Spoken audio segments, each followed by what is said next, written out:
YouTube, what's going on, y'all? It's Pick Saber here, and welcome to another video. Really quickly, before I get into today's video topic, I want to remind you, if you're new here, go check out my introductory video where I go into detail about what type of content to expect on the channel. Minnesota is coming off a successful 2025, finishing 8-5 with a win over New Mexico in the Rape Bowl. The Gophers entered the season as an experienced team, ranking 7th nationally in return to production. PJ Fleck is entering his 10th season in Minnesota, winning 8 or more games in 4 of the last 5 full seasons. Fleck has also established a culture of finishing strong, as he is 7-0 in his last 7 bowl games at Minnesota. The offense is coordinated by Greg Harbaugh Jr., who is deeply embedded in the PJ Fleck coaching tree, marking his 7th overall season on the staff. The Gophers' offense went through growing pains last year as they pivoted toward a much more prominent pass-first identity. Quarterback Drake Lindsey now enters his 2nd year as the undisputed starter with a positive developmental trajectory. In 2025, the Gophers went a perfect 5-0 when Lindsey completed 65% of his passes. To maximize Lindsey's arm, the coaching staff aggressively upgraded the perimeter explosiveness through the transfer portal, with additions like Perry Thompson, an Auburn transfer, Noah Jennings, a Cincinnati transfer, and Caden Helms, an Oklahoma transfer. The Gophers also benefit from retaining reliable production out wide, featuring targets like Jalen Smith and Javon Tracy, providing reliable route running and familiarity with the timing of the offense. The running back room centers entirely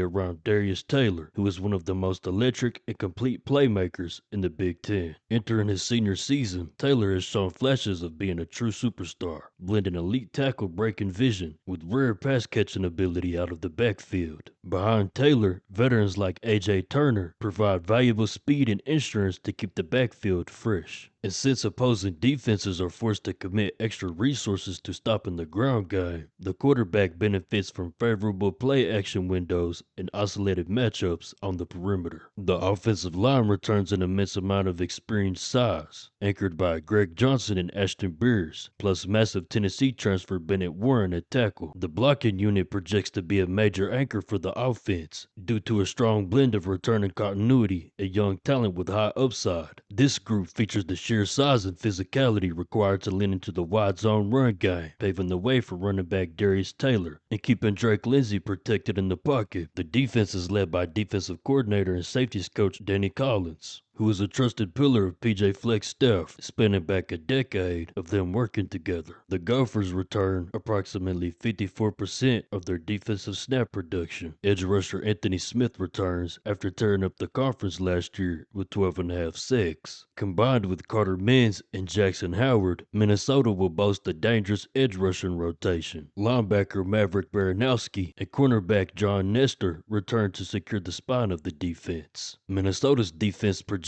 to be a major strength due to a combination of elite individual star power on the edge, aggressive portal retooling along the interior, and a sturdy, experienced foundation in the back end. If the unit can improve its consistency in critical third down situations, the sheer volume of disruption up front will inevitably raise their floor. Minnesota's schedule does feature a few tough road games, with trips to Washington, Indiana, and Penn State. However, my numbers do make Minnesota a favorite in 5 of their 7 home games, as well as 2 games on the road at Northwestern and Purdue. So simply put, there will be plenty of opportunity here for PJ Fleck and his Gophers to reach bowl eligibility yet again in 2026. This is a deeply experienced and well-coached football team with an established culture. Given the return of production and PJ Fleck's consistency as a football coach, I want to be a buyer of this Minnesota program heading into 2026, which is why I played the over 5.5 wins at -150, as I project Minnesota at 6.2 wins. If you enjoyed the video, leave a like and subscribe to the channel, as I will be bringing more college football content just like this. But until then, I'll see y'all when I see y'all. Pick Saban, clocking out.